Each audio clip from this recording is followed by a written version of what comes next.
Hi, everyone, and welcome to episode number 343 of the Tick Boot Camp podcast. The title of today's interview is Shining Through Lyme. My name is Emma Pakulis. And I'm Matt Sabatello, and I'm so happy to have Emma back as my co-host for the second time to interview the brilliant Rebecca. Matt, this was a really exciting interview. Without further ado, let's get to Rebecca. Hey, Rebecca, welcome to Tick Boot Camp. First, tell me a little bit about your childhood. Were you from San Diego originally? No, so I actually was born and raised for until I was 20 in upstate New York. I was from Albany, Saratoga County area, and overall, my childhood was pretty uneventful. I was just a normal kid. I did start during the age of 9 to have a lot of issues, and later we would figure out, it was all related to Lyme.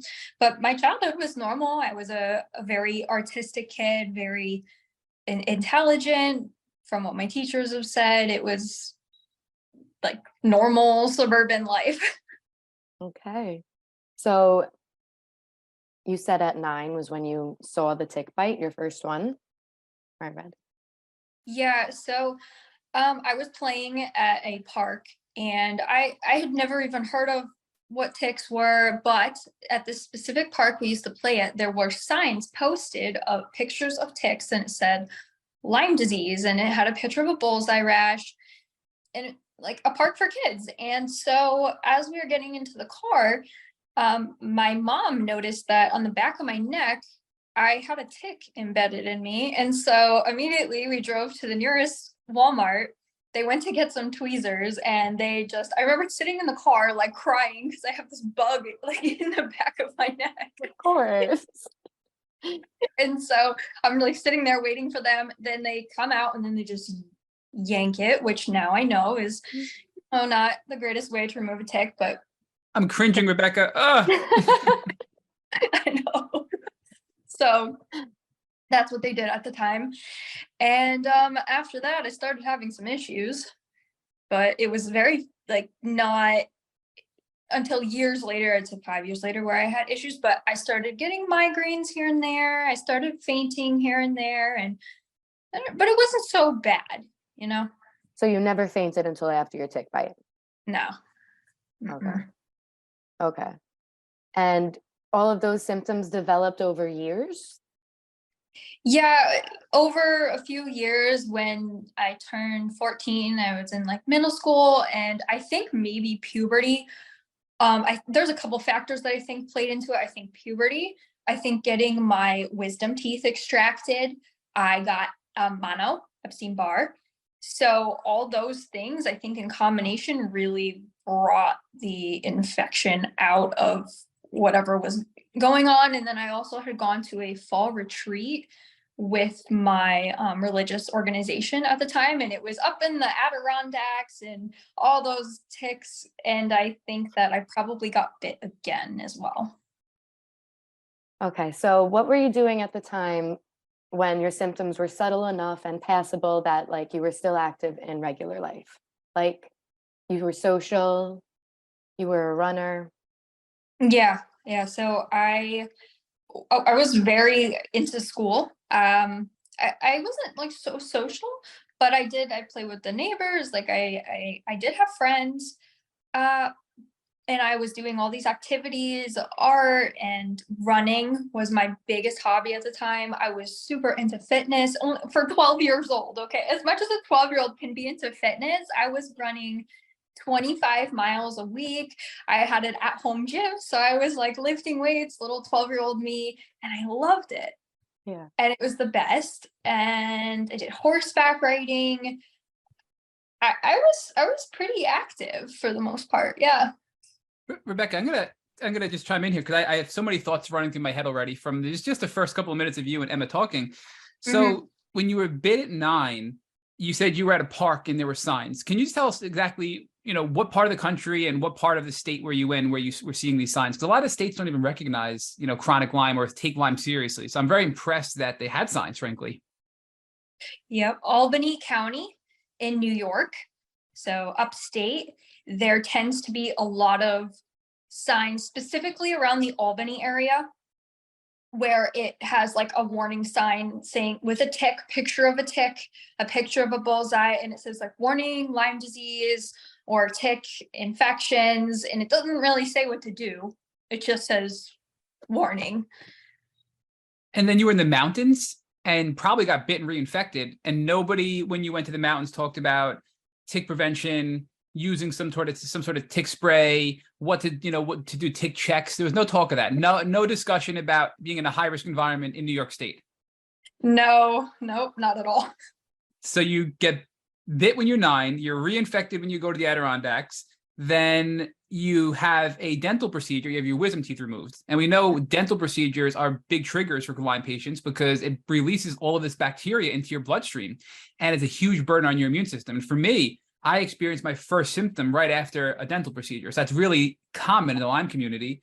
And then you had mono, right? Epstein-Barr virus, which is another opportunistic pathogen that's a trigger. So here you are, your poor little body from 9 to 14 is just getting beat up. You got 2 tick bites, probably, maybe more. You're getting an opportunistic virus with Epstein-Barr virus and mono. You're getting your teeth, your wisdom teeth done and having all this bacteria flooding into your bloodstream. And at 14, you can't take it anymore. But before we get to 14, to Emma's point, I mean, did you even know what Lyme was, how serious it was? Did your parents ever talk to you about it?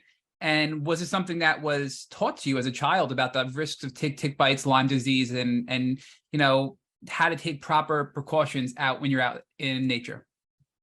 No. In fact, I used to make fun of it. I would say like Lyme as in like Lyme. I was like, oh, Lyme disease, because my grandmother's dog had it or something like that. And I don't know, it was like a play on words. I was young. I was like, oh, Lyme disease, that's so funny.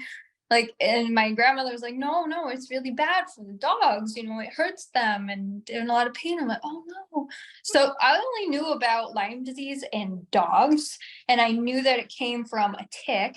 And my grandmother was very cautious of ticks because she really lives like in the forest and she's with animals all the time. So I knew that she did spray like permethrin on her clothes and things like that when she went outside, but nothing really besides that. Now the other, I'm going to shut up again, and Emma's going to pick up after this question, I promise. But I have so many thoughts because you're just giving us so much information here. You also mentioned that you were a runner and you love to work out, right? And again, there's a commonality there because I was an avid runner. I mean, I was running 10 miles a day, and it was an outlet for me. It was a stress reliever. I love the endorphins. I love the high that it gave me. But we've learned from a lot of the doctors on this podcast that over-exercising is a real thing.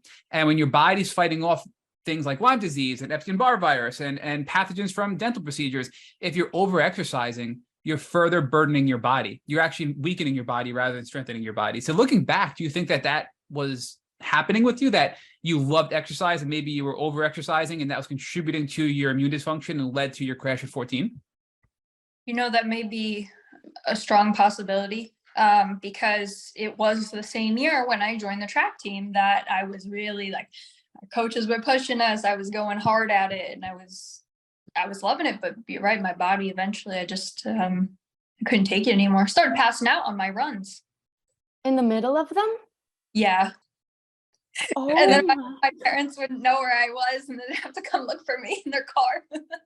Rebecca, our stories are oddly in line. My earliest symptoms was fainting and nobody could tell me why. And it was exercise-induced fainting. I'd be running at the track down the block and I would just faint and I'd eventually come back. And then it got to the point where I would just be like, if I just wait, I'll eventually come back to it, because I couldn't figure out why. And this went on for like a year and then my symptoms progressed. But I finally found somebody who started with their early symptoms being fainting from running. I don't think I've ever heard anybody tell me, hey, I'd run and I'd faint, because that was me as well. So thank you for sharing that. You just validated my experience. you guys.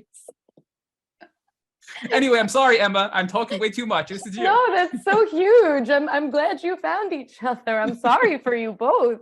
That sounds awful. But so when you started passing out when you were running, was that maybe like when the warning signs started that something seriously wrong, or no? Yeah, definitely. That was scary. I mean, I never fainted in my life. And the theories at the time was that it was puberty and that's why I was being affected, and I couldn't handle it, and I wasn't drinking enough water. All those classic, Dehydrated. yeah, those classic things. Is this so the people that are telling you you're dehydrated, etc., is that your primary care doctor? Like, did you see someone when you started passing out when you were? No, it was mainly, my family, and granted, they didn't know what was going on either. Nobody knew. So I think they're just trying to, like, what's the logical reason why somebody might be passing out, Mhm. So they did their best, but it wasn't until I got worse that they really took me to the doctor, and they're like, figure this out. When you finally did see someone, what were your severe symptoms that made you go? In the beginning, it was like my muscles, they were hurting so much, and my joints were killing me. And again, some of it was blamed on the running. Okay, well, then I stopped running because I got too weak. I was very weak. It was to the point where I was having trouble standing. I was dizzy, and I couldn't stand either. And I was starting getting really confused, and then my speech would slur. And besides that, it was just mainly the fatigue. I was so tired. I was falling asleep in class. Okay, that wasn't like me. I had no energy to do anything. I would go home, I would fall asleep, and then I barely could wake up for school because I had to wake up at like 5 o'clock, and I stopped going to school at that point. I told my mom, I'm not going to school anymore. I can't do this. Okay, so who did she take you to? So first I saw my primary care doctor, and at the time they didn't think, they said again, it's puberty. They didn't really think anything was wrong. Okay. And then my big event after that, it happened before I could really see more doctors. I ended up in the ER because my left side of my body, just my left side, was paralyzed. I couldn't move my arm, my leg, my spleen was enlarged. And I was super confused. I was hyperventilating. I had tachycardia. And at the time, they were just shoving Ativan at me and trying to get me to calm down, saying, your daughter's having a panic attack. We don't really know what's wrong with her. This is not something, like, there's nothing wrong with her. There's no reason why her body would be paralyzed. This wonderful experience. First time I was really gaslighted. Literally. This is Yeah. awful. This is Oh. little me. And so my mom goes on Facebook and rants about it. And she's like, I can't believe this happened with my daughter at the hospital. And so it just so happened that a woman that she knew was a doctor. She was a pediatrician. And she said, this sounds like Lyme disease. Bring her to see me. And she's like, okay. So that's what we did. Before you saw her, you were hospitalized 2 more times or 1 more time? I was hospitalized so many times. Oh, okay, so many. Over the course of like everything. But by the time I saw her, I was in really bad shape. How long was your left side paralyzed for? What made it unparalyzed? It was I think it started in the morning, and then it was just the whole day. I couldn't move. I remember my parents telling me, would you get up? Like, why are you on the ground? Get up, get up. I said, I can't move. I don't know. And then I was panicking, and they called an ambulance. I went in the ambulance. I don't remember when it just was not paralyzed. I must have went to sleep, and I must have woken up the next day decent, but that wasn't the only time my body had like paralysis like that. Rebecca, did your mom and dad think that it was just anxiety? Because the ER doctors kept telling you and your family, you're fine. It's anxiety. It's puberty. There's nothing wrong with your daughter. So obviously you were so young, you're 14 at this time, but did your parents believe it? I mean, it's such a, you want to believe the doctors. They're the people trained to tell you what's wrong, but it sounds like your mom didn't, and she went to Facebook, right? Which is awesome. But I'm just curious, was there doubt there? Do you know what was going through their heads? Obviously you're young, but I'm curious if you ever had this chat with your mom, if she really thought you were just anxious, No, she believed me. Both my parents believed me, and they knew that at that point they knew that, okay, it's not anxiety, something's wrong with our daughter. This is not normal for her, that she would be this active and this involved in life, and then suddenly just she's gonna wake up one day and fake everything. No. When you were in the hospital for the paralysis, they didn't run any sort of Lyme test. I'm sure that they did drug tests. I'm sure that they did basic tests, but nothing that came back. No. Did this woman that commented on your mother's Facebook post ultimately become your Lyme specialist? It started out this way. Yes. Okay. For 9 months, she was treating my Lyme disease. Yes. She was really wonderful. Okay. Did she test you for anything other than Lyme? Yep. So she was the original person who scheduled, she did the typical Western blot, ELISA, and my ELISA was negative, and then the Western blot was positive, which is like really not normal, especially with and the criteria as well. So that was positive, but then she said, okay, I want you to do the IGeneX test. So that one was not covered by insurance. We did pay out of pocket for most of it. Some of it was reimbursed, but she tested me and I was positive for Babesia and Bartonella and the Lyme. Do you remember what else she tested you for? I think she did. That's pretty much it. I mean, I had Epstein-Barr. And then later, years later, I found out that I had Rocky Mountain spotted, Coxsackie virus, and then mycoplasma issues as well. Okay, so you find this lady, this doctor, and where do you go from here? What's your plan? You start on antibiotics?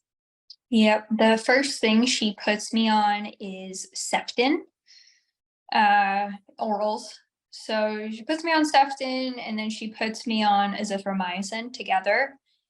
And it's just, she also did probiotic, and I think some other supporting supplements as well. Nothing too crazy, just basic like vitamin D or omega, stuff like that. And I didn't see anything improvement. All I saw was that my stomach was just really upset, not happy. I was puking every single day. I couldn't handle it. I'm like, I have all these horse pills that I'm taking, so much medicine every day. And I was just getting worse. I was not getting better. I didn't want to go to school anymore. Over the course of a few months, I just told her I'm not going to school. I'm not doing this. I'm way too sick. And I just continued to have a spiral until eventually the doctor says, okay, I think you need somebody who can give you something that I can't do. And then she was also at the time, this was back in 2011, 2012. So they were going after doctors in New York State who treated Lyme disease. And they took her license away from her because she was treating Lyme patients. So she got it back eventually. Everybody held like a giant fundraiser for her. I believe there's legislation in place now that they can't do that, but it was brutal. It was so horrible, and I felt so guilty. But she really did the best that she could. She was an amazing doctor. Did you just do Septin and Azithro with her, or did you change up your antibiotics with her, or no? At that time, no, I did not change up the antibiotics at all. It was just those two. Steadily for 9 months. Yeah. What's so interesting, not interesting, it's really sad, but the fact that your doctor was treating people with Lyme disease and helping them get their health back, and then she lost her license, right? And that happened in many, many decades ago, 30 plus years ago, with Dr. Burascano was the first one out on Long Island, and he had to raise over $1 million in legal fees from his patients to just keep his license with a slap on the wrist. And he eventually stopped treating medicine because he just didn't want to deal with that risk anymore.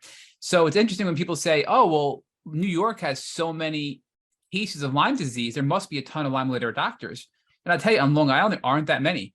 Some are popping back up in New York City, but I believe that's because doctors don't want to help Lyme patients because they know they spent a ton of money getting their MD, right, their medical degree. and they have a risk of losing their license and being blacklisted in the community. So we don't have doctors that can truly help us because of all the politics behind it.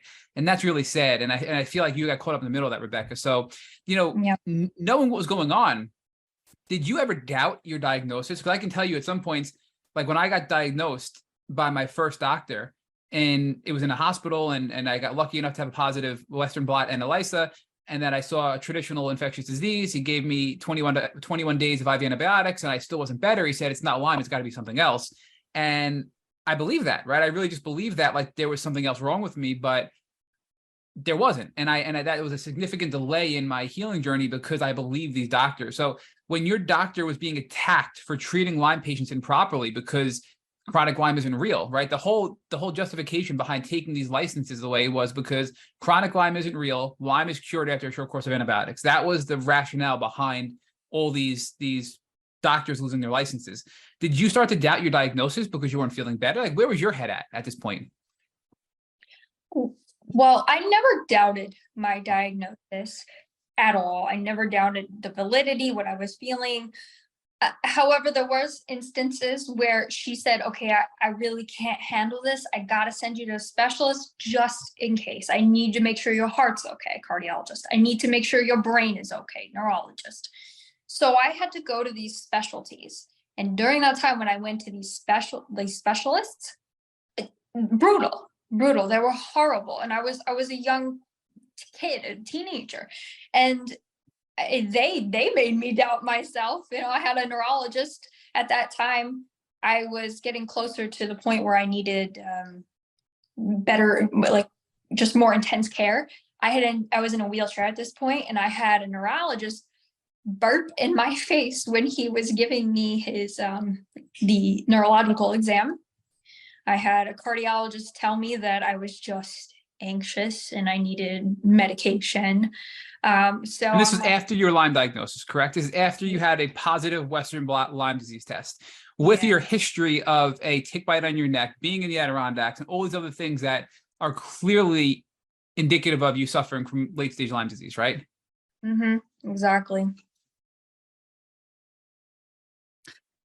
I mean, so you had you had all these doctors telling you it's not Lyme disease, but yet you still knew, which I think is awesome because I doubted myself. So I mean, that's a testament to your strength, Rebecca, of how confident and strong you were at just 14 years old, and how strong your family was as a support system to get you the care that you need. So to Emma's point, if you can go on and tell us, so you're pivoting after 9 months of these oral antibiotics and supplements and things and probiotics.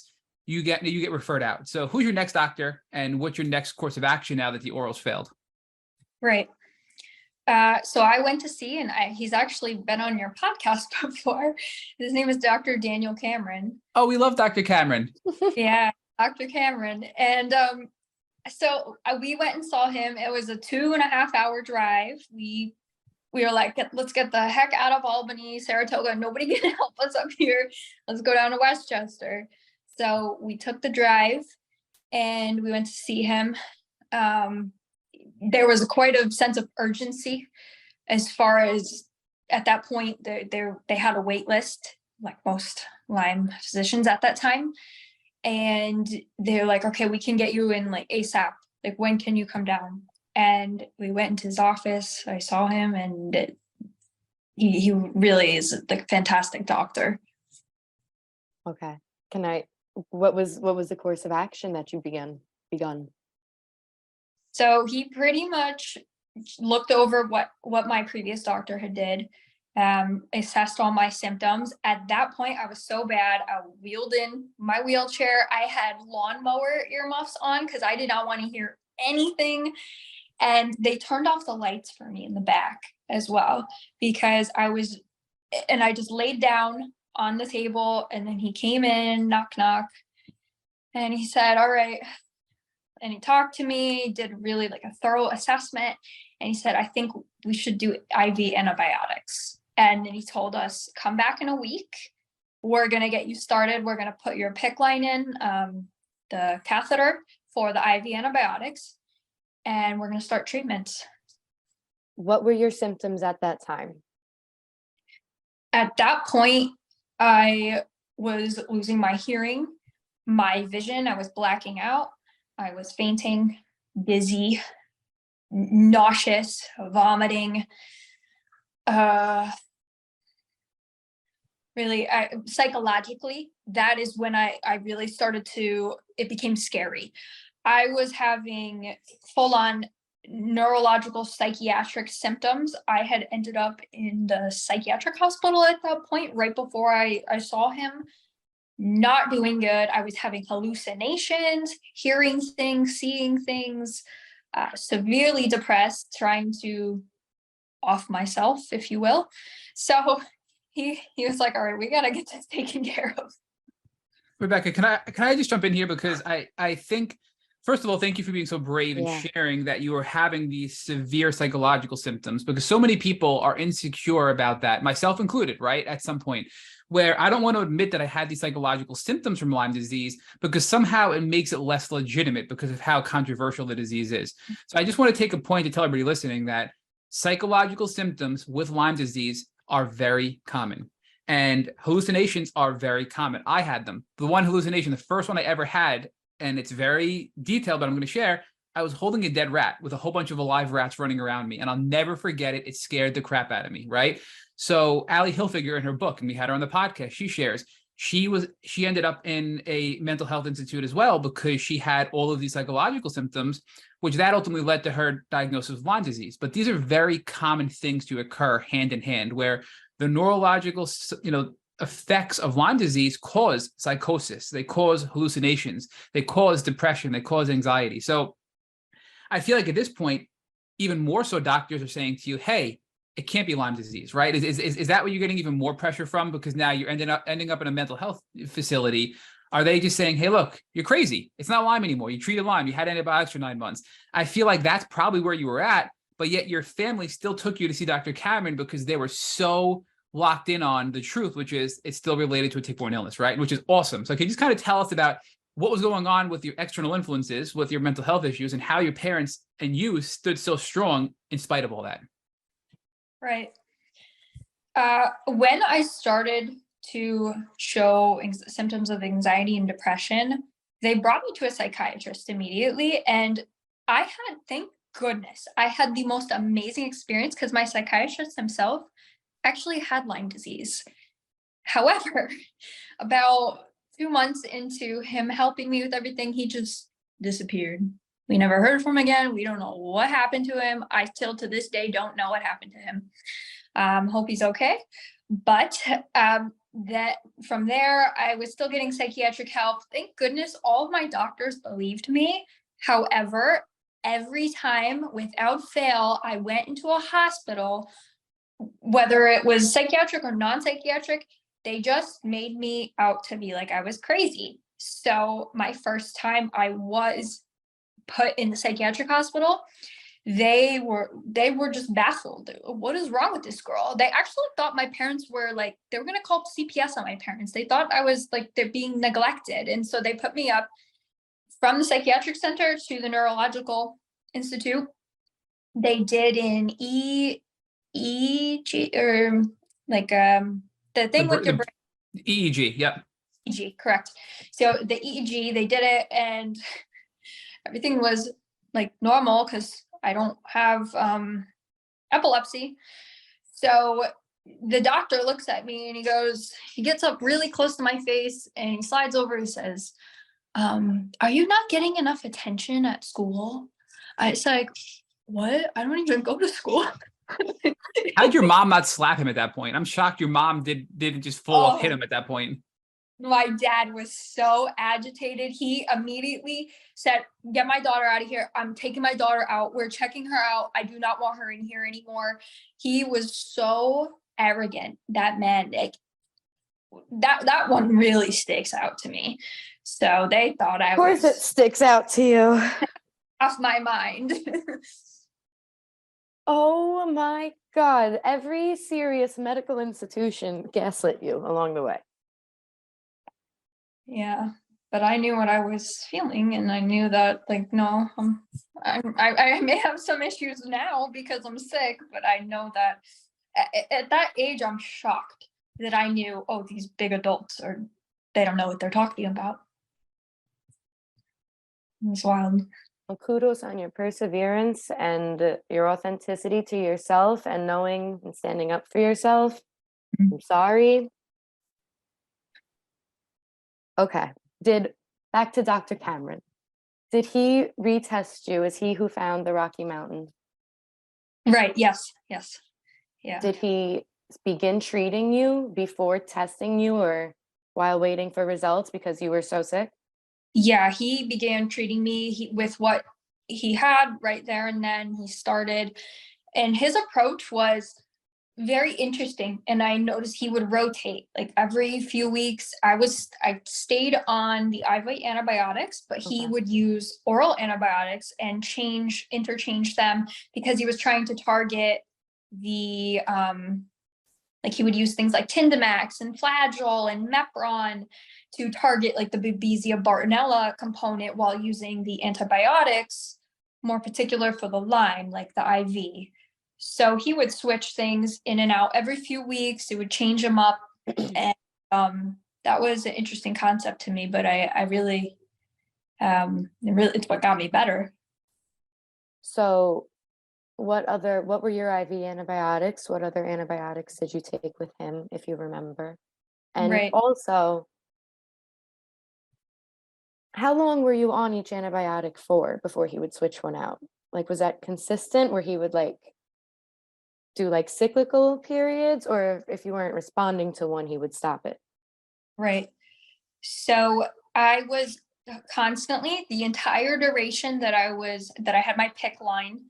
I was on IV Rocephin, so Ceftin, the IV form, Okay. and then oral wise, I was never on any other types of IV. I was only on Ceftin, and then for orals, it would be switched out every 2 weeks. That is when I would see him. Generally, every 2 weeks, sometimes a month. It depends. He looked at my symptoms. It was kind of saying, okay, do we want to get her to have a Herxheimer reaction? How are you doing? What's too much for your body? Are we not doing enough? Because every time I would go in every 2 weeks, I had to fill out the symptom chart to kind of see what's going on. And I was on supplements as well to support my body at the same time, doing different detox methods as well. But IV and the antibiotics, antivirals, antiparasitic were the main part of my treatment. Rebecca, I'm just going to jump in. So you said IV antibiotics, obviously the Rocephin, but then you said antivirals as well. Were there other IVs you were getting pushed beyond the Rocephin antibiotics from an antiviral and antiparasitic standpoint, or is it just no? So it's really more oral on that side, right? Yeah. Okay. So it was the IV Rocephin and the orals. And then you said that you were doing things for detox as well and supplements, right? So I just feel like it's a really important part that I wish I had. When I got first diagnosed and I had the IV antibiotics, I did nothing. I didn't even know what detox was. I didn't even know what the word meant, right? So I was just so toxic. I just kept getting sicker and sicker and sicker. So talk to us about what you do with Dr. Cameron to help detox, to aid in, your drainage system and purging all the die off of these toxins so you weren't getting so much sicker from the aggressive IV antibiotics. Right. Yeah, it's so difficult because he would always say to me, you're gonna get worse before you get better. You're gonna have these reactions, these Herxheimer reactions, and your body is really not gonna be happy. So one thing he really, really stressed to me at the time, I was too young to drink. So alcohol wasn't even a part of that, but he said, no sugar. And it killed me because I loved sugar so much. He said, don't do it. And then I told him, well, I started eating sugar-free stuff. And he said, no, that's worse for you. So I was banned from sugar. I tried gluten-free, didn't really do anything for me. Rebecca, I'm just going to interrupt real quick. I'm sorry again, but with the sugar, was it just processed sugar, or did you have to cut out natural sugar as well, like fruits and things that were high in sugar that were natural? Yeah, you're correct. Processed. Yeah. Okay. Because for me, I was the same way. I mean, I was eating sugar when I shouldn't have, and I have zero reactions and had zero reactions to natural sugar with, I would make a high sugar fruit smoothie and I would feel amazing. I'd have fake sugar and I'd feel like complete crap. Right. So I think for me, that was my personal experience, but I apologize for interrupting. So you said, you tried to go gluten-free, you couldn't do it. Right. So that was the second thing you talked about. Yeah. Oh, I agree also with the smoothies. That's how I was literally able to not starve, because that was the only thing I could stomach was smoothie with protein powder put in it to get my medicine in. But um detoxing wise, there wasn't so much information back then on the internet in 2011, 2012. Like, it really wasn't what there is today at all. There was a few YouTube videos by a girl I became close with over the years, and she would make detox videos saying how important lemon water was, and how dry brushing, like taking a little brush and then putting yourself in a really hot bath. People did infrared saunas. I didn't have access to one, and I never did saunas, but those are some things that she also recommended. So I would find videos here and there about what to do. Mainly rest, really, really rest, hydrate, sleep, sleep, sleep, sleep. And again, there wasn't, like, people did coffee enemas too. That's not something at my age I was interested in. So there was very limited options at the time for detoxing. So mainly lemon water, basic self-care, babying myself, which was very easy because I was a teenager. I didn't have any responsibilities.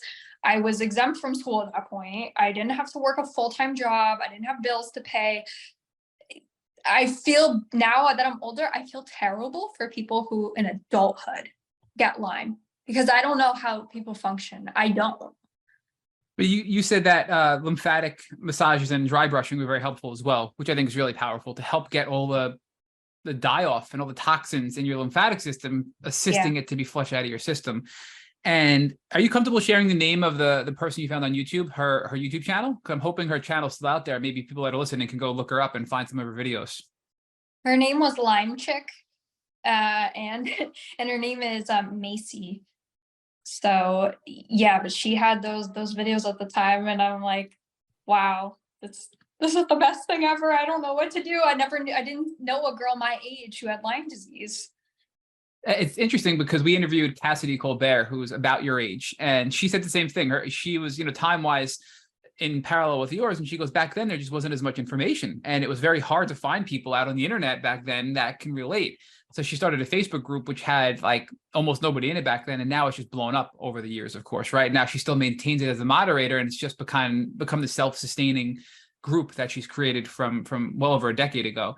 But talk to us more, Rebecca, about I guess the first question I have is, how long in total were you on the IV antibiotics for, with the rotating orals every 2 weeks, with the supplements you were on, and give us an idea over the course of that time how you were getting better or not getting better.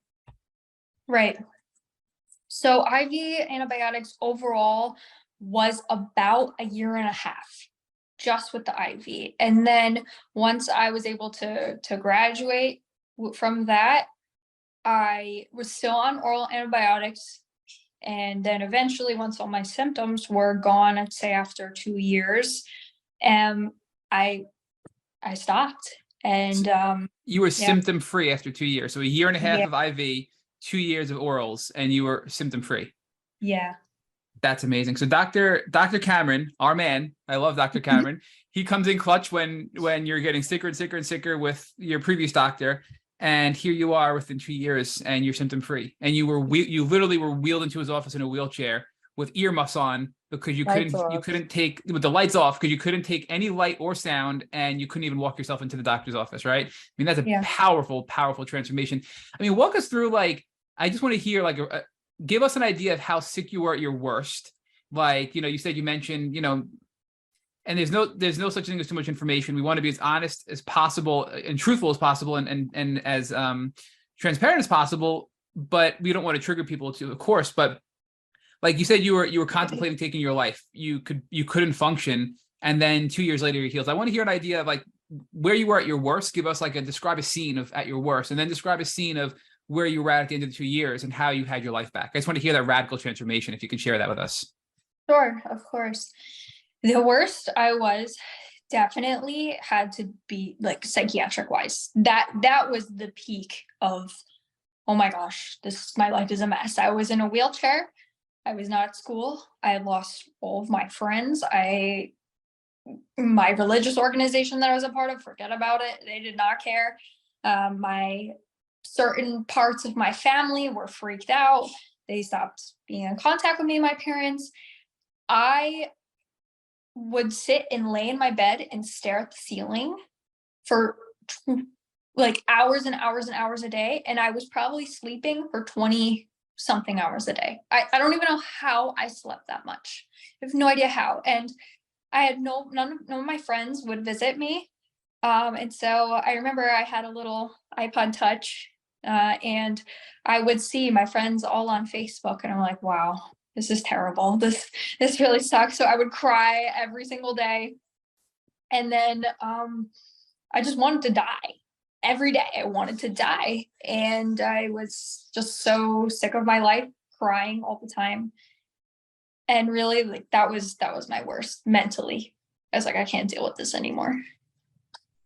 And switching over to my best, 2 years later, I decided that all my fake friends that I had at school, I'm like, I don't want to be at school anymore. So I was able to finish my junior year of high school.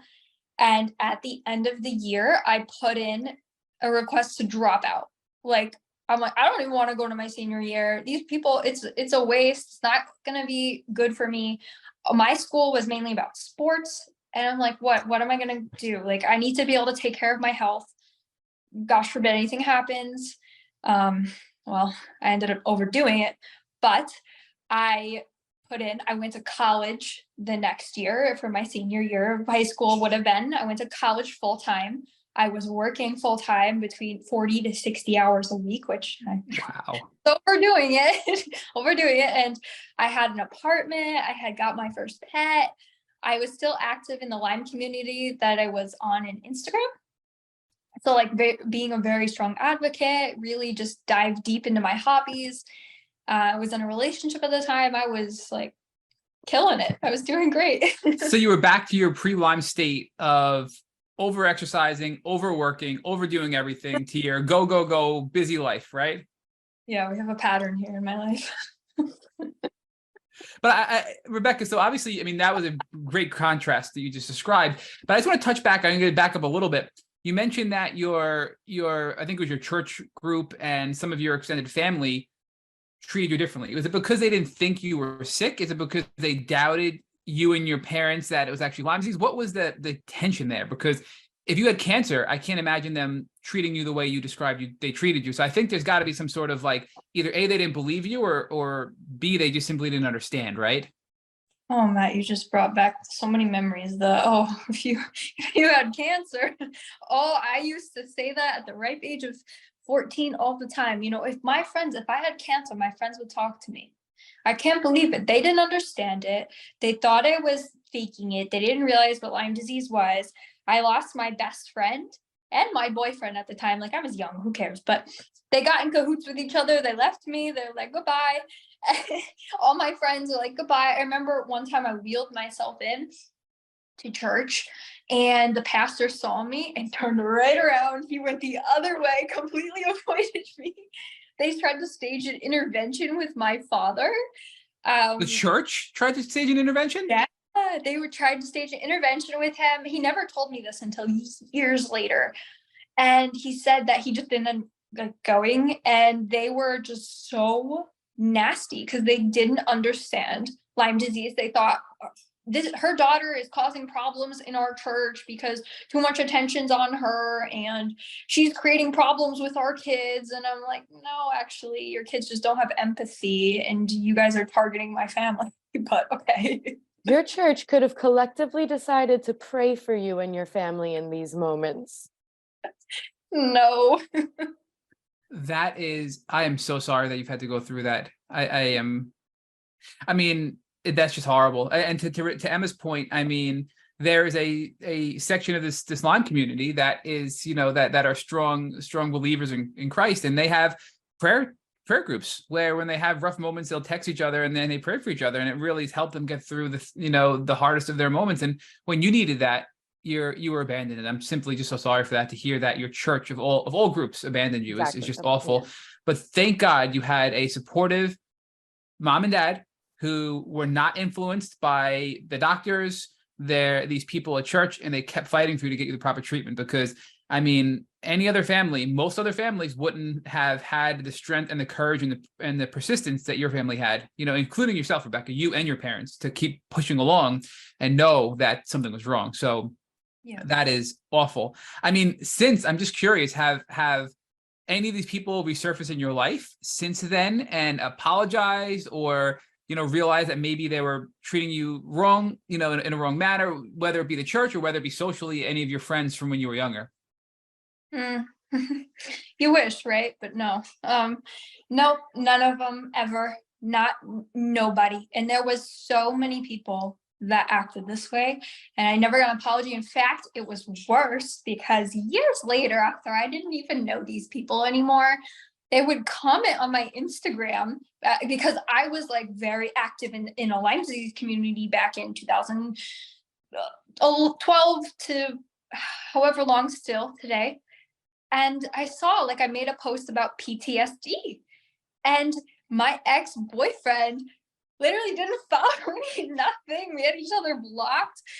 And somehow he was able to get maybe another comment saying, "Oh, I did research about PTSD, and only war veterans get PTSD." And I'm like, for real? You crazy? Yeah, the trolls on social media, never mind when they're just random internet trolls, but when it's an ex-boyfriend like that, it's just awful. I mean, the problem that I see as an outsider looking in, first of all, I'm so sorry that you've been treated this way. And again, I'm thankful for your family, and I'm thankful for your strength, but I'm sorry you had to go through this. But I look at this as these things that happen when people speak up and they're vocal and they share their stories and they get attacked. And you get attacked by people that you've known, past romantic partners, the trolls on the internet. Sometimes you get fed up and people just give up. And we've heard, I have friends that I've made in the Lyme community that were great advocates, out there on social media, that have just shut down shop because they can't handle the haters.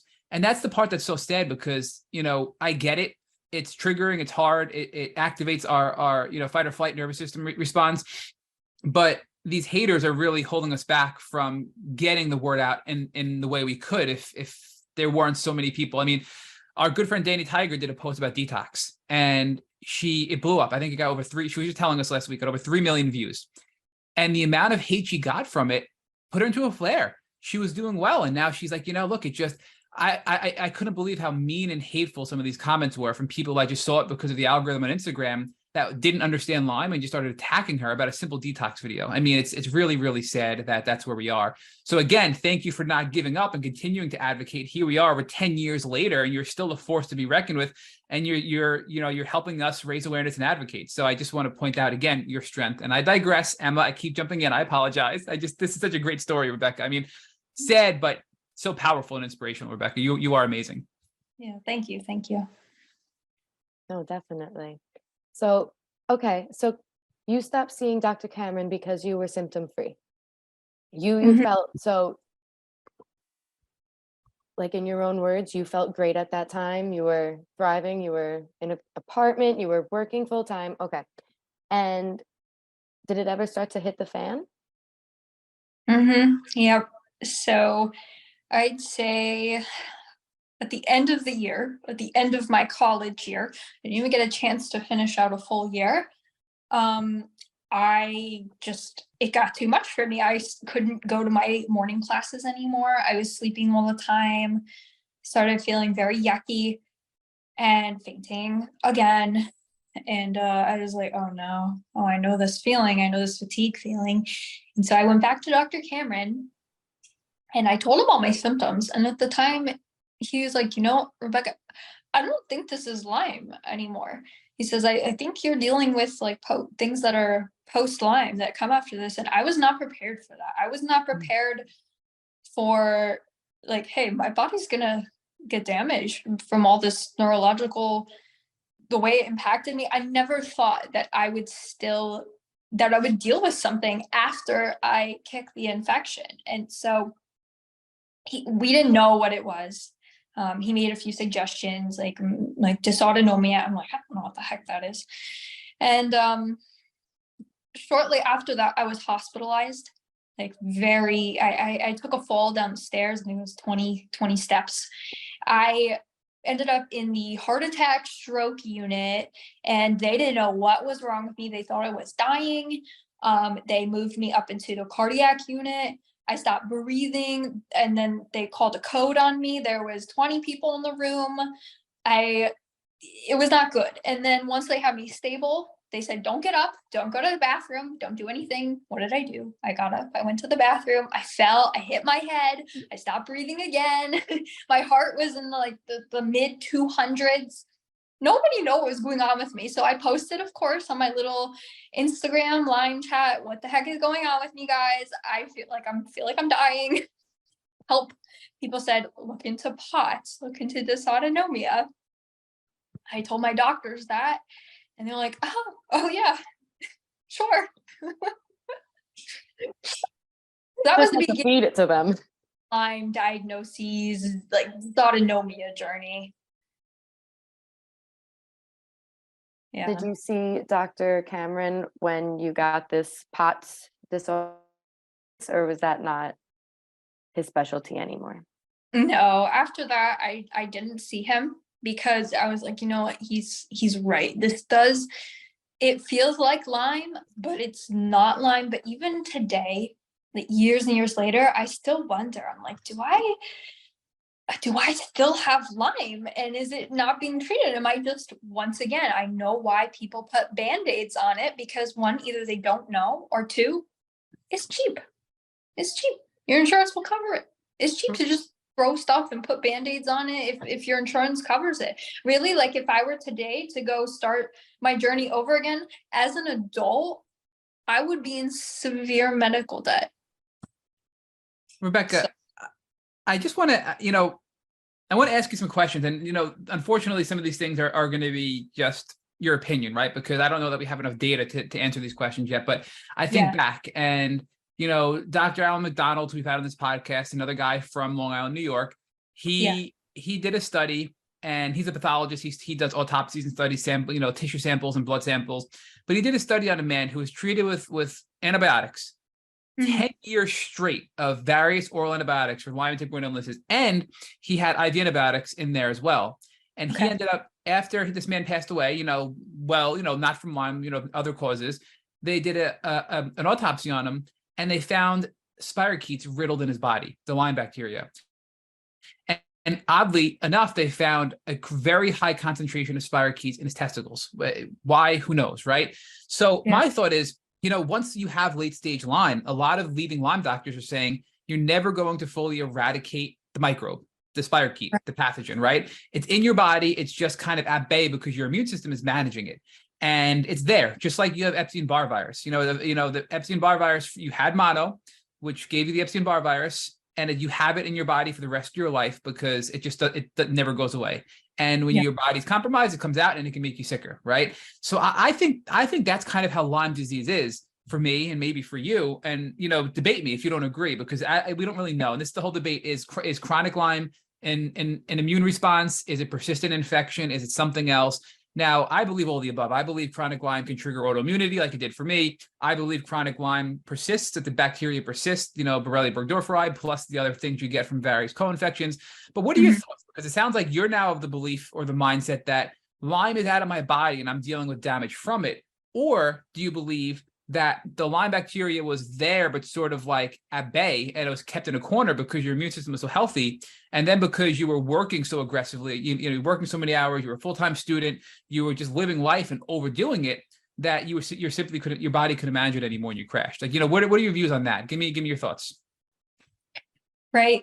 I still struggle to really know, which is crazy because I'm so in tune with my body. But a part of me thinks, oh my gosh, like the distinctive feeling of that Lyme fatigue, I know what it feels like. But I know that deep down, like I may not, like the second time around, third time around, I may not have that same fatigue with Lyme. Like, who knows? Like, it's so hard to know, like, what is a result of Lyme? Do I still have the active infection in me? The answer is probably yes. It's probably there. Like you said, my immune system is probably keeping it at bay. But in the meantime, I feel like it's so hard to really just be in constant treatment and to feel like just horrible. When you're actively treating Lyme, really you just break open the door and everything comes out and you feel worse. Yeah, we've been, Rebecca, developing patterns. So Rich and I are starting another podcast, and we're calling it the Lyme Freedom Formula because, and essentially it's a fancy word of saying we've developed patterns over 350 interviews that have led to success in people from chronic Lyme. And we, again, we're corny because we're corny old guys, right? But we're naming this PARM. So it's, prehabilitation, assist, which is the kill, right? Assist is really getting, helping your body, assisting your immune system in removing the pathogens. Rehab, which is the recovery piece. And then M is the maintenance, right? So we break it out and we can go into it deeper, but I feel like you were very successful in most of those phases. I mean, you were complementing your treatment, so you weren't having too bad of a herx. And you even, but when you got to the rehab, you didn't rehab. You came to symptom relief and you just went full force, guns blazing, and you didn't rehab yourself, and I'm not trying to be critical because I've made mistakes, Right. I've there also, but I'm trying to use our framework that we put together based on success stories on this podcast and apply it to your journey, right? So I feel like the recovery, the rehab phase never really happened for you. So you never made it to the maintenance phase, which allows you to kind of maintain a symptom-free remission state because now you're just maintaining your health with maybe herbal supplements or nervous system regulation techniques, or maybe just, whatever it is, proper sleep, proper diet, and things happen. Of course, you can never live a completely stress-free life. But I just feel like, using that framework, I guess first give me your thoughts on our framework, this prehab, assist, rehab, and then maintenance model, and be honest, because we always say we don't pride ourselves in being right. We want to have good, valid information to help people. So, and we're not going to be offended if you don't like it. And Right. Let me know where you think you fit into that, and if maybe you agree that in the rehab and the maintenance phase you just went too hard once you got better because you wanted so desperately to be normal again. Right. Yeah, that's exactly what it is. I really do like that model. I think it's so true that the rehab part is so important. I think a lot of Lymies are guilty of like the skipping the rehab part because deep down you got to take care of your body, but you've been down for so long that you want to get back into it and then go a little crazy. And I think that is something I struggle with. And after I got COVID back in July, I started noticing like, oh, I haven't felt like this bad in a long time. So it was the first time in years where I stopped thinking, okay, maybe this is dysautonomia and oh, maybe my Lyme is back. Like it was my first time where I thought, okay, oh, my Lyme might be back and I need to really look and stop blaming all of these other illnesses and putting bandages on it and really get to the source again. And I'm struggling finding a doctor now where I live.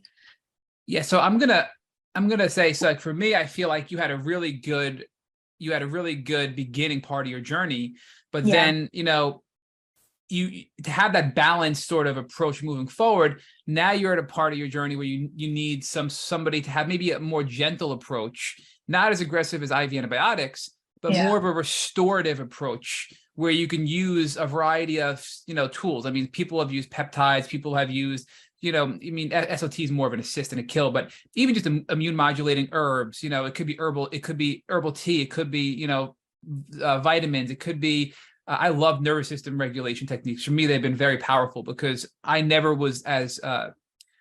found myself getting as worked up nervous system wise before Lyme. And I feel like I'm much more sensitive to that now, to kind of getting in fight or flight and getting defensive and getting upset and getting, so I feel like being able to balance myself out has been very helpful to maintain that level of health. So, I mean, would you agree that now you're looking for somebody to partner with to help you balance and maintain the gains you've made and not go backwards? Like, what are your thoughts? Or do you think you need more kill protocols and you need to go back to the assist phase of our PARM formula? It was so traumatic for me the first time. And I think that's my worry, is that if I go back to look into it and to try to treat it again, gosh forbid, I'll end up in the same place. And now it's worse because I'm an adult. There's bills to pay. There's people to take care of. There's like, I can't just lay in bed. As an adult, like that type of treatment today for me would be detrimental to my life. And it scares me to like think that I could be in that place psychiatrically again, even though I know it's a low probability that would happen. It terrifies me. So I want to dig deeper on this, but I don't want to lose context of your story. So from the Yeah. time you kind of got sick again to the present date, because now you're 26, right? You were just finishing up college. So some years have transpired there. So did you ever go back to kill treatment? Did you ever go back to IV oral antibiotics? Just can you kind of give us a recap of those couple of years to the present date? Because I do want to talk to you about the fear of going backwards with treatment again, because that really resonates with me and my personal journey as well. But I don't want to lose sight of your whole story, because your whole story is very powerful. Yeah, no, that's okay.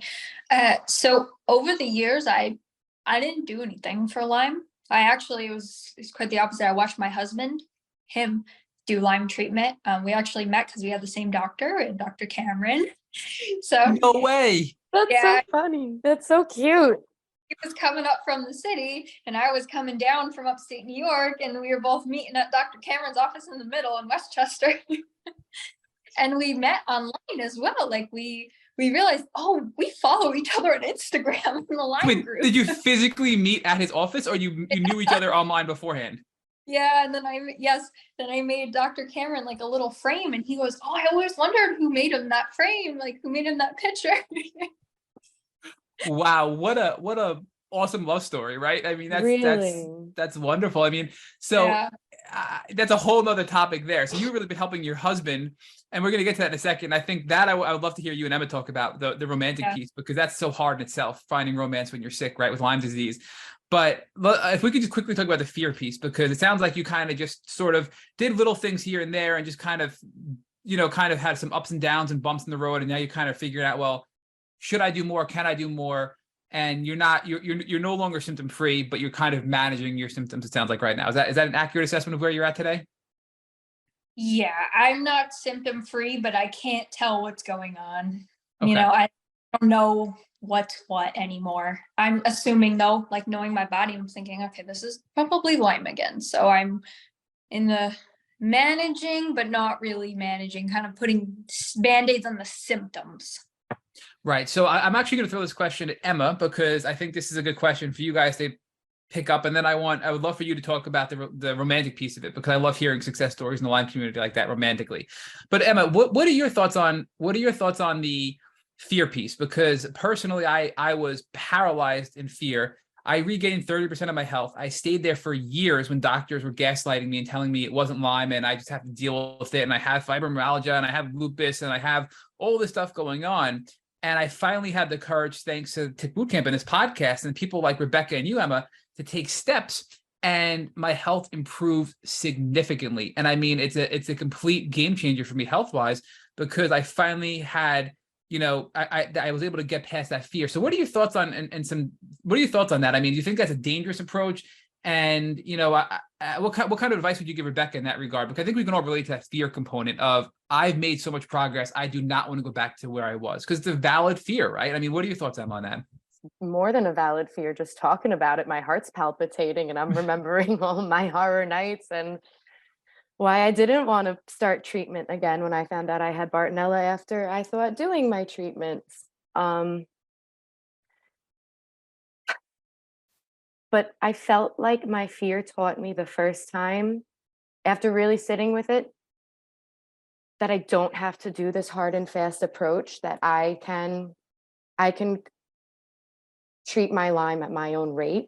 If I don't like what my doctor's saying, I can choose to say like, well, isn't that kind of funky? And I don't want to go that fast, or I'm hurting a lot. Maybe we can cut back, or this pill isn't doing anything for me.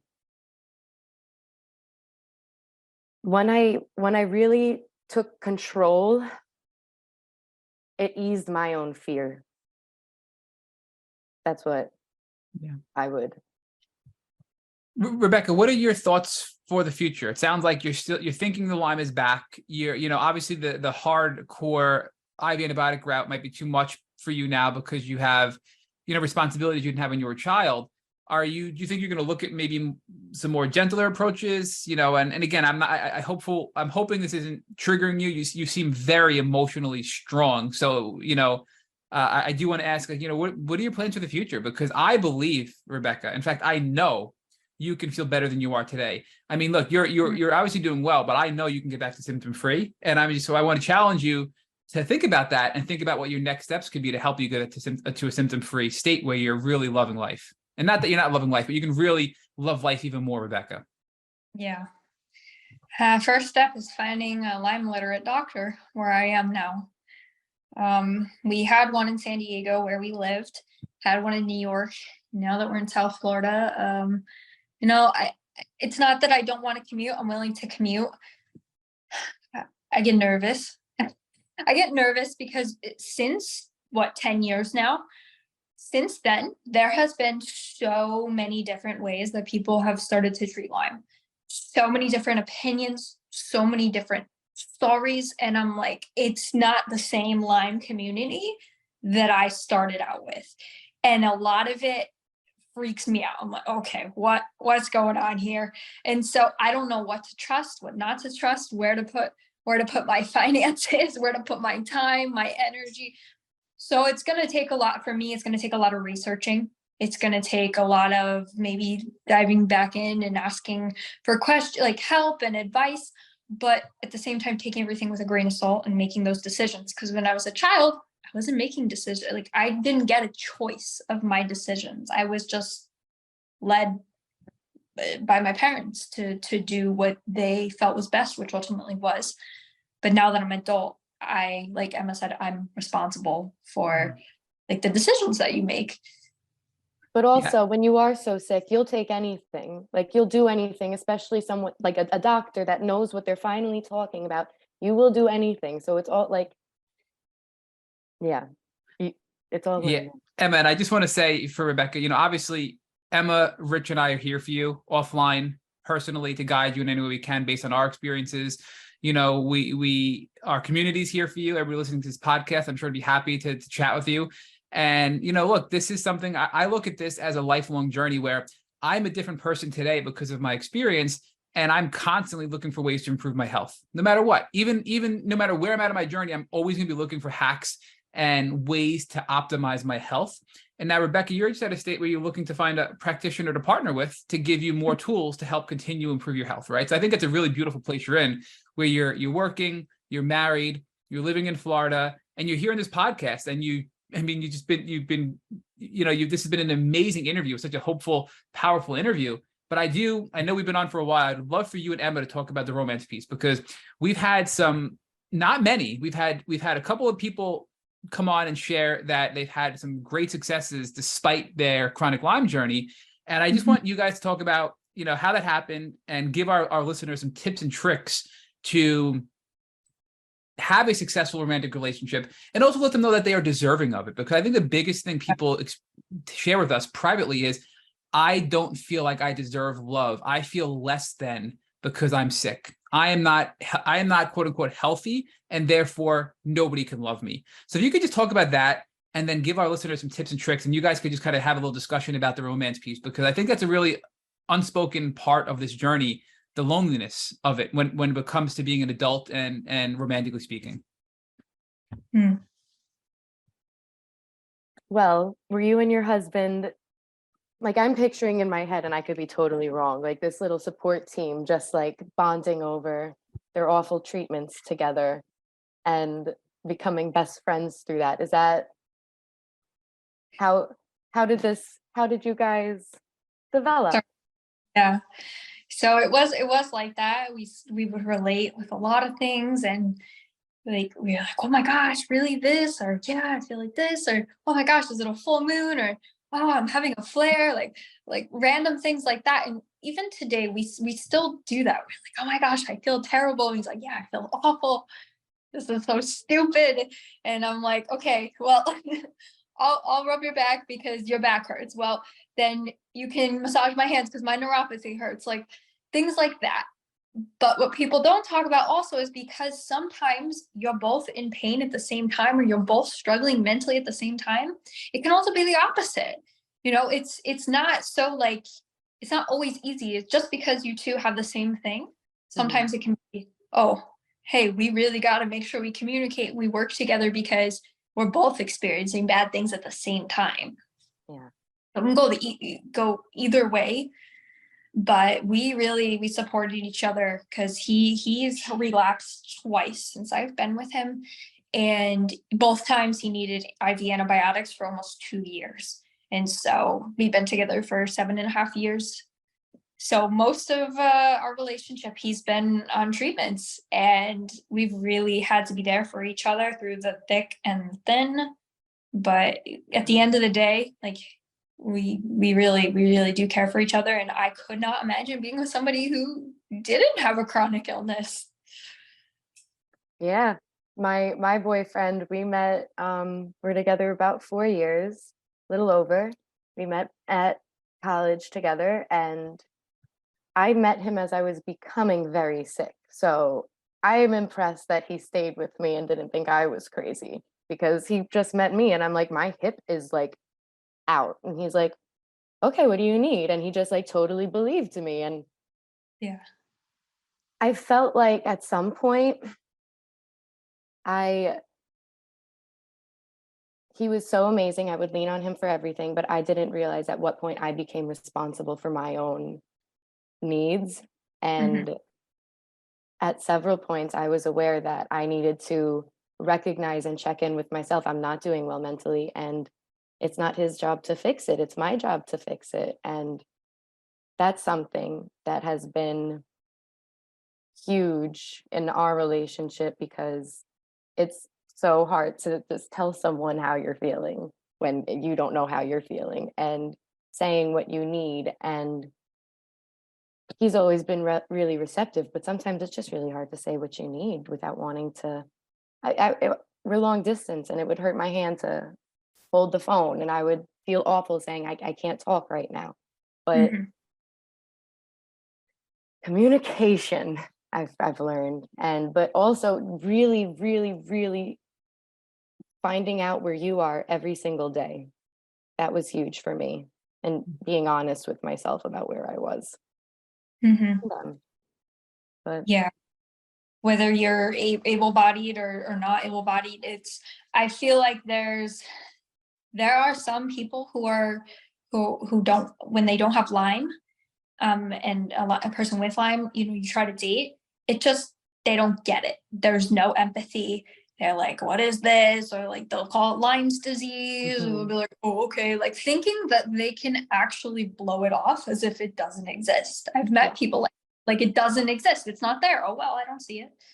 And then there are people who have a lot of empathy, and they either care too much, where it's just like they're trying to really get involved and you need to really like do it yourself, or they're just like it's like about finding really a good balance in somebody who works with you, because you're never going to have a perfect person. But communication, I know everybody says communication, it's like a blanket statement, but you have to express what you need. And over time, I also realized, like, my husband is not a doctor. He's not a therapist. And as much as I need to lean on him, like, he can't fix all my problems, and vice versa. Like, that would be unfair. And I think that it's an easy trap to fall into, but it's hard because you're so vulnerable, and you really want like another person, like, at such an intimate relationship to understand. And dating is very hard with a chronic illness. Yeah. I think that would be the most important thing at the end of the day, is that they understand. You understand each other, but if someone is not with a chronic illness, that they understand what you need with a chronic illness and what life must be like. And I just want people listening to know that you're worthy. Just because you may not be where you want to be, you are further along in your journey than you were at your worst, and you are worthy of love. And I think it's the most important message here. And I mean, our listeners obviously can't see us. This is an audio only podcast, but I was smiling the entire time you guys were talking, because it really is such powerful advice. So thank you for being so personal with your stories, both of you, on that piece. And I do just want to get into what you're doing, Rebecca, today, because one of the reasons why Rich and I and Emma are huge fans of you is because I am just so in love with the art that you perform. I mean, I call it art. I mean, I hope, but I believe it's true art, what you're doing. So it's rhinestone art, right? I mean, you're creating these really beautiful pieces of art and you're sharing them with the world on social media. And talk about putting a smile on my face. Every time I come across one of your posts, I just smile because they're so beautiful. So talk to us about how you got into this world of sharing such joy and happiness through art with the community and how it's helped you in your journey. Yeah. So in the beginning of my Lyme journey, back when I was a teenager, I always liked really pretty sparkly things. And I came across crystals one day. I'm like, oh, I want to start putting crystals on everything. Because, I was home and I wasn't at school and I was bored. And so I was coming up with all these different projects. And I'm like, okay, let me start doing this. So that's when it started, my love for crystals, when I had Lyme. And then as I got older, it continued. And one day I'm like, you know what? I really can't do much, but my hands, they still work. I was on disability, still struggling in that department a little bit, but I was like, I need to try something. So I started doing rhinestone art. And then along the way, I said, you know what? Really, my brand, like every month I was donating to a different Lyme organization, like a little bit what I could. Like, why don't I just start having other people tell their stories and just like fill out a form? I have a form on my website for people to fill out. I also have like a blog with like sources to all the possible Lyme information that you would ever need. I like really try to have that there. And then I started having, I think so far I've had 4 people. Right. And I said, in exchange for sharing your story, like a little post, like I will make you a cup at all. You can have it, whatever, like no charge, like I'll send it to you. And I know that it's super important to be hydrated when you have Lyme. So I was sending people little cups for sharing their stories. I mean, I got very sick after COVID. I kind of slowed down a little bit with posting. So I haven't been able to do as much, but that was something that I was doing for a while. And I have like a whole highlight bubble sharing random Lyme facts, mostly reposting, because I'm not gonna like provide so, like any information for myself. So I'm like reposting things from different Lyme accounts to show any of my followers, my customers, like, hey, here's some information about this you may not know. That's Yeah. awesome. I'm on your Instagram right now and I'm looking at your Lyme bling, right? And it's just beautiful. And I love your tagline in your profile caption where it says blinging since 2012. I mean, that's a cool tagline you got there. And I just encourage everybody to go check you out. So what is your handle? I'm probably gonna. I don't even know what it is. I'm gonna say it incorrectly. Can you just give us your handle, your Instagram handle, so people can go check you out? Bijou by Becca, BIJOU by BECCA. A lot of people say bougie by Becca. I'm like close, but not exactly. It Not just quite. means like jeweled and elegant and delicate. That's what it means. Rebecca, are you still looking for people to come on to be interviewed by you on your blog? Are you, should we do a call to action here for people listening to say, hey, look, Yeah. if you want to share your story, reach out to Rebecca, or are you temporarily suspending that? No, yes, please. I'm definitely going to be doing that. There may be a little delay on getting the cups out to everybody, but I would love to do that again. Like it was such a wonderful experience with the 4 different people that I did it with. I was like, the best. I loved hearing people's stories, and so many people also that knew nothing about Lyme appreciated hearing their stories too. I'm like, you know what? I don't care if these people don't care and they're just here to see the cups. I'm like, I'm going to share it anyways. Well, Exactly. I want to be your first volunteer from this podcast. So I volunteer when you are ready to be a contributor to your blog. I will write whatever you need and do whatever you need. So please hold me accountable, and I would love to participate if you're willing to be a guest blogger. And I do want to also ask, are you on any other social media? Is there any other accounts people can check you out on? Because I mean, like I said, I on Instagram, it just brings me joy seeing your account. So are you on Facebook? Are you on TikTok? Are you on any other platforms? Thank you. Yeah, I'm on just TikTok and Instagram mainly for now. Well, the final question of our podcast is always asked by our guest co-host. So not to put Emma on the spot, but Emma, do you have a final question for Rebecca before we conclude this brilliant podcast? I have 2 questions. Love it.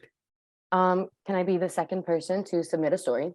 And what advice would you give for someone today if they had just got bitten by a tick? Okay. So I would say go to your primary care doctor. Make sure your primary care doctor listens. If they don't listen, try another care doctor, and make sure that during this time, like there's a lot of credible sources online, like Global Lyme Alliance. You guys also, the Tick Boot Camp, you guys have sources as well. iLads, there's a lot of sources. I would encourage people to look at all the different things, to be very aware with their body and listen to your body. And most of all, have support. I don't care if it's one friend, I don't care if it's one family member or somebody online. Find somebody to be there with you through this period of time, because if you get bit, it's not so easy as like, oh, let me just throw the tick off. Like, no, you gotta really, really watch your body, or else it can get a little out of hand. Yeah. Well, Rebecca, thank you so much for joining our Tick Boot Camp. I just want to share with you that I had a long day at work. I came home to this podcast. I've been looking forward to it, but I have life brought back to me. I have such energy and happiness because of your story. You're filled with hope and inspiration, and your positive attitude and your approach to helping this community is just beautiful. So thank you so much. Emma, thank you for co-hosting. As always, you were amazing. And I just want to say, for everybody listening, please, please, please go check out Rebecca's social media and check out her beautiful store and all of her beautiful artwork. And thank you again. Thank you for listening to our Tick Boot Camp interview with our guest, Becca. To our listeners, we have a call to action. First, if you'd like to learn more about Rebecca, visit her Instagram at Bijou by Becca, BIJOU by BECCA. Second, if you've enjoyed this episode of the Tick Boot Camp podcast, please share it with your friends on social media. Third, Tick Boot Camp has created a Tick Bite blueprint that has been inspired by the information that has been shared with us by past podcast guests. We urge you to visit our website at tickbootcamp.com/bite to visit the blueprint. Fourth, don't forget to subscribe to this podcast on Apple Podcasts, Google Podcasts, or Spotify to get your automatic episode updates of our Tick Bootcamp podcast. Please take a minute to leave us an honest review on your podcast platform of choice. And finally, if you'd like to search our podcast library of almost 350 episodes, subscribe to our email list, or share feedback, please visit our website at tickbootcamp.com. Thank you, as always, for listening.